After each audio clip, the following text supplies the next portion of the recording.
জীবনে কখনো হতাশ হবেন না। জীবনে যাই হয়ে যাক না কেন কখনো হতাশ হবেন না। মনে রাখবেন আল্লাহ আপনার রব, আল্লাহ আপনার সাথে আছেন ইনশাআল্লাহ। এই সমাজ আপনাকে যেভাবে শেখায়, কিভাবে শেখায়, এই যে স্কুল, কলেজ, ইউনিভার্সিটি, চাকরি, বিয়ে, সন্তান প্রতিপালন, আর তারপর ইন্না লিল্লাহি ওয়া ইন্না ইলাইহি রাজিউন, এই তো শেখায় নাকি? সবসময় মনে রাখবেন যে আল্লাহ রাব্বুল আলামিনের পরিকল্পনাই আপনার উপরে সবচেয়ে বেশি অগ্রাধিকার যোগ্য, সমাজের পরিকল্পনা নয়।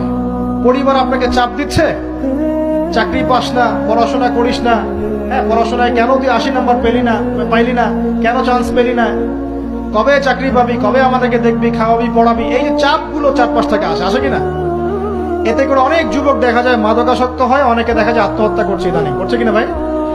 এই শব্দটা থেকে আমি এই পয়েন্টটা আজকে লিখেছিলাম যে ভুলেও আল্লাহর প্রতি বিশ্বাস এবং তাওয়াক্কুল হারাবেন না। সমাজ যেভাবে শেখায়, সমাজ চারপাশে যে চাপ আপনাকে দিচ্ছে, এই চাপে নিজে গা ভাসিয়ে দিবেন না। আপনি আল্লাহর কাছে দোয়া করবেন, আল্লাহর কাছে পথ চেয়ে নিবেন এবং আল্লাহর প্রতি তাওয়াক্কুল ভরসা করবেন। কখনো আত্মহত্যার পথ বেছে নিবেন।